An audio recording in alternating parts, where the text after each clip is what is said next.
Hello, everybody. Professor Havens here. Welcome to the last week of class. So this week, we're going to be finishing up our studies on trigonometry and doing a little bit of calc prep.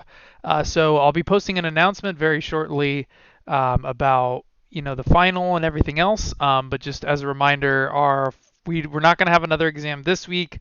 All of the remaining parts of trig will just be emphasized on the final exam.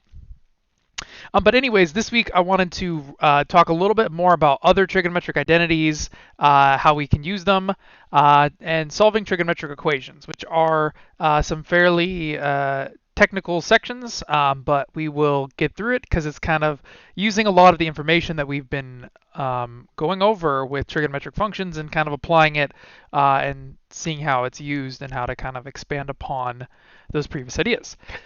Anyways, 4.6 and 4.7 in our textbook go into the sum and difference identities, or adding and subtraction formulas, depending on what you want to call them, which is 4.6 and 4.7. It gets into other identities. But basically, we'll take this opportunity to discuss some other fairly fundamental identities for trigonometric functions, the first of which are sometimes called the addition and subtraction formulas, or I believe in our book they call them sum and difference identities. But basically, what these identities are useful for is, what if we have a sign of a sum of two different things? So I sort of think of this like a little bit like the log laws, where if we're trying to take a log and add it to a log, or if we have log of something times something, those log laws help us know, well, what do we do in those cases? How do we simplify, or how do we progress through such a problem? But the addition and subtraction formulas are sort of similar. Let's go ahead and kind of look at what it implies. So the first one says that if I take the sine of s plus t, basically imagine I have two different things added together within a sine function. What it says is that that will be equal to sine of the first times the cosine of the second plus cosine of the first times the sine of the second.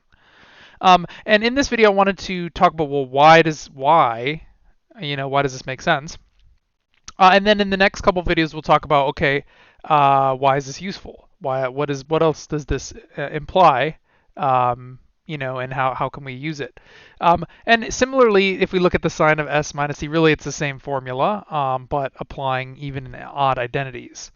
But with the cosine, what it says is the cosine of s plus t is cosine of the first times the cosine of the second minus sine of the first times the sine of the second. Which is very, very similar. And then the subtraction version of cosine is the same thing exactly, but with a plus instead of a minus. Again, very easy to show with even and odd identities.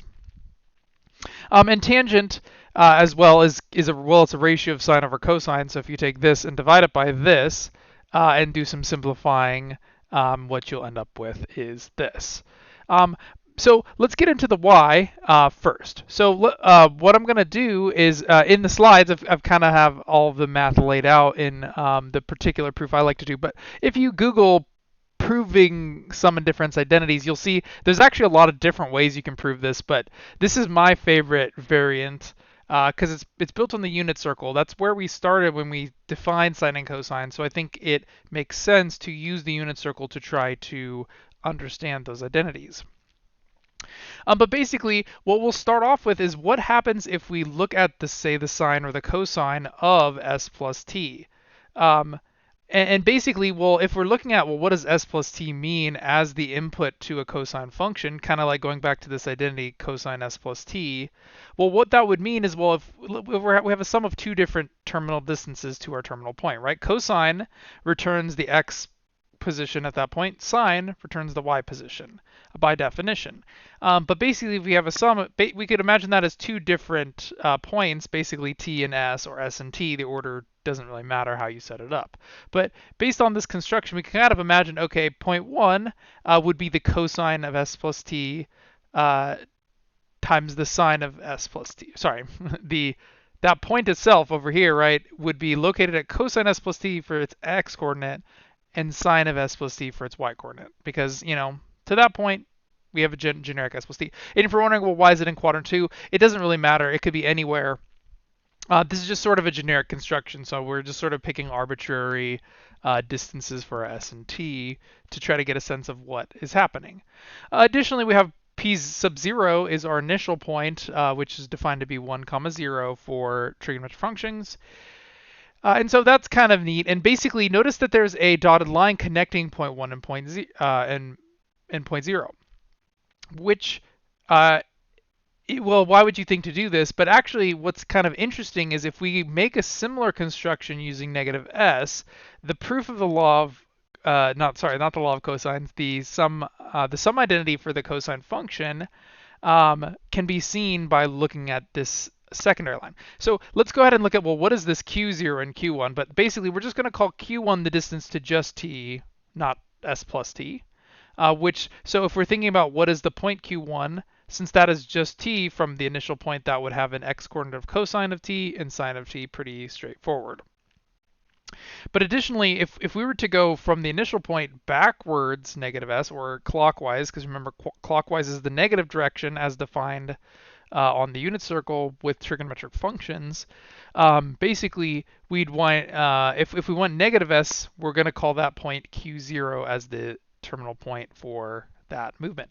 And so its point would be cosine of negative s, sine of negative s, which by even and odd identities, cosine is an even function. So this would have the same point as if we were to go positive s, because cosine of minus s is equal to cosine of positive s always.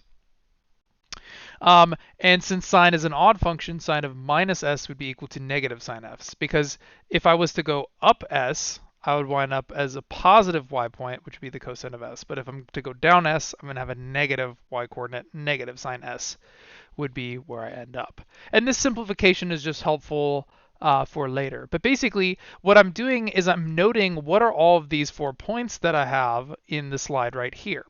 And the reason why this is helpful is because if I'm looking at this diagram, it becomes quite obvious that the distance between P0 and P1 and Q0 and Q1 is the same length. And if we look at why that is, the arc length, which goes between that chord, and a chord is just a word for a line which is connected between 2 points on a circle, which is not the diameter. So the diameter goes all the way across through the middle, twice the radius.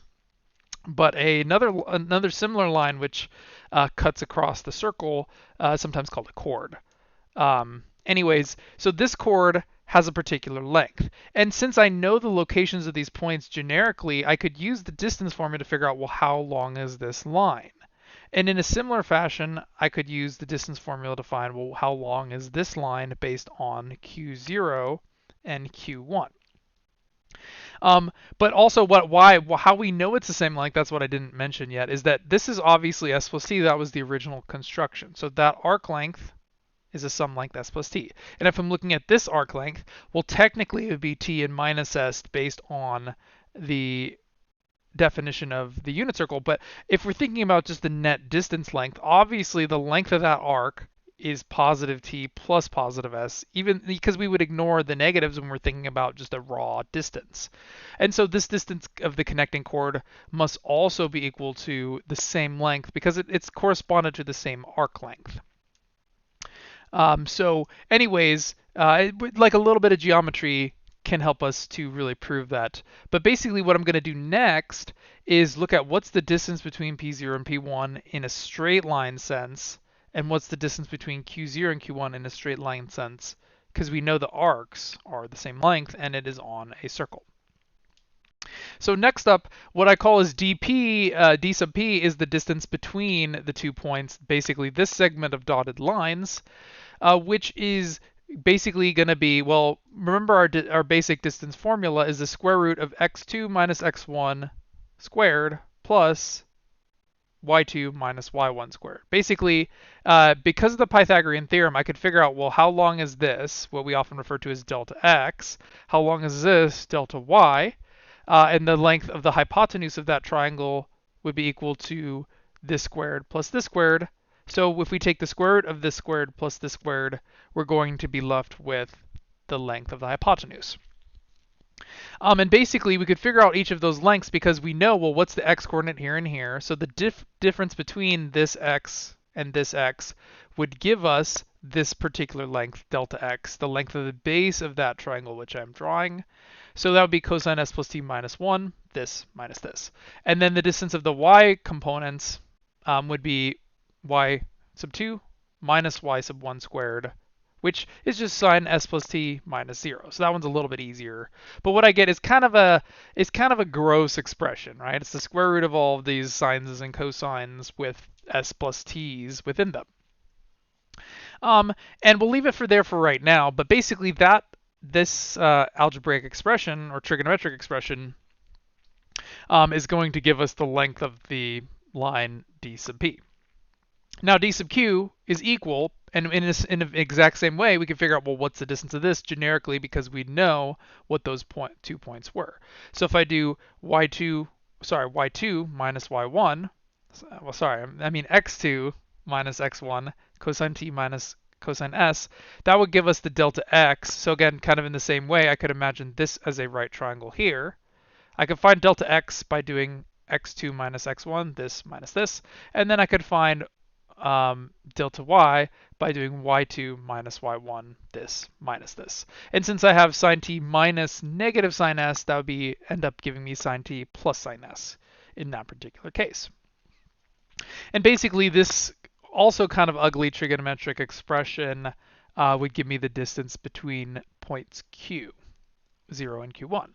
And then the final observation is that those two are equal. So that's what I'm going to do next is I'm going to set them equal to each other and then try to simplify this big horrible expression. And it turns out that all of those formulas that I was talking about at the very beginning of this video are all derived from exactly this. And who would have known this would happen? But that's kind of what I want you to see is where these come from. But if I set those two distances equal to each other, what I have is the square root of blah, blah, blah, blah, blah is equal to the square root of blah, blah, blah, blah, blah, blah. Of course, I could square both sides of this equation because each of those would have to be positive by definition, and since it's a distance. And that would leave me with, just the inside of the radical, the radicand. And then I have this big horrible mess. And since each of these things are squared, what I could do is actually square them and see what I'm left with. So if I'm going to square cosine s plus t minus 1, well, from algebraic properties, I would need to FOIL that out because that would be cosine s plus t minus 1 times cosine s plus t minus 1. So if I were to FOIL this, I would get this squared to start with. Then I would have 2 times the inner product, which is minus 2 cosine s plus t. And then finally, the last one squared plus 1. So this all comes from the first term squared. Then I had this squared, sine s plus t. Since that's just a singular function, I don't have to FOIL this at all because how we often write that is sine quantity squared of s plus t, which would be all that I would have from this term. Then on the right-hand side, which was the distance between points q0 and q1, if I go ahead and FOIL this part out, this would leave me with cosine squared minus 2 times the inner product, cosine t cosine s, minus cosine s quantity squared, which would be plus cosine squared s. And then in the sine t plus sine s quantity squared, if I FOIL that, that would give me sine squared minus 2 times the inner product minus 2 sine s sine t. Sorry, it would be plus 2 times the inner product since they're both plus, obviously. And then I just misspoke because I was so used to the minus because usually the distance formula is minus. But as we talked about, it becomes plus from the odd identity. And then lastly, sine squared s would be my very final product. So what I get is this very, very horrible looking equation, which might lead me to believe, well, am I actually simplifying anything, or is this just going down a black hole? But what I would next notice about this equation is there's a whole lot of sine squareds and cosine squareds in this equation. And as we know, cosine squared plus sine squared must be equal to 1 when they have the same input by the fundamental Pythagorean identity. So since right here, notice that I have a cosine squared plus a sine squared, what those must add up to is 1. And also notice on the right-hand side, I have a cosine squared t and a sine squared t, a cosine squared s, and a sine squared s. Those also must make 1 because as long as the input is the same, cosine squared plus sine squared almost always must make 1. So same with those things, and same with these things, because I have a lot of arguments which are similar. And if you kind of look at what's left besides all the cosines and sine squareds, What I have is some interesting remaining parts which look very similar to that identity. But let's go ahead and simplify. So each one of those will become 1. So these two became 1. I still have the negative 2 cosine s plus t plus 1 on the left-hand side. And on the right-hand side, these two become 1. I'm left with minus 2 cosine s cosine t plus 2 sine s sine t plus another 1 from those Pythagorean identities. So I'm left with all this. Of course, the 1 plus 1 is of course 2, and 1 plus 1 is also 2. So I can add those together. And I can subtract 2 from both sides because those are just solid numbers. If I subtract 2 from both sides, those would cancel, would leave me with negative 2 cosine s plus t is equal to negative 2 cosine t cosine s plus 2 sine t sine s. And then if I were to divide both sides by negative 2, that would simplify and solve for cosine s plus t. Because that's kind of my original goal, is to figure out what is going on with cosine of s plus t. And if I divide away that minus 2, this would divide by minus 2, which would leave me with positive cosine s cosine t. And this would divide by negative 2, leaving with minus sine s sine t. And what we have shown through this kind of difficult and elaborate proof is that the cosine of s plus t is equal to a sum of components, cosine s times the cosine t minus sine s sine t. So very much like log laws, if I want to try to break down something, like, say for example, say I have cosine of 30 degrees plus 45 degrees, and I want to know, well, what does that do? What I could do is I could break it into the individual functions and solve it with using the components, which is very nice and is a way that we can solve particular elements of the unit circle without having to use a calculator. And that's exactly what we're going to do next. And so I'll just kind of introduce it in the next video. In the next video, I'll do a few examples of actually using these identities to solve some stuff. But basically, just to sort of kind of introduce the concept of how this is helpful, we are like, basically there's a few specific special positions on the unit circle we know: 30 degrees, 45 degrees, and 60 degrees, or, pi over 6, pi over 4, and pi over 3. Which we, talked about way too much at the very beginning of chapter 4. But basically, I don't know if you've wondered, what about other angles? Like, what about, say, 15 degrees or 75 degrees or 10 degrees or 30 degrees or 32 degrees? How do we find those? And that's not necessarily an easy question to answer, but this identity gives us one way of actually doing that. So say, for example, we were to use 30 degrees and 45 degrees as I posited a minute ago. 30 plus 45 would be 75 degrees, and that would actually be exactly this next angle. If I'm thinking about 30, 45, 60, well, in between 60 and 90, there's another kind of midpoint in between there. What about 75 degrees? Or between 0 and 30, we have our halfway point, 15 degrees. Those are actually solvable using a sum of 30 and 45, because if I add this and this together, that puts me at 75. And I could then use this identity to exactly figure out, well, what's the cosine of 75 and what's the sine of 75? Because we don't know this, but we could then find it. And we will do that in the next video.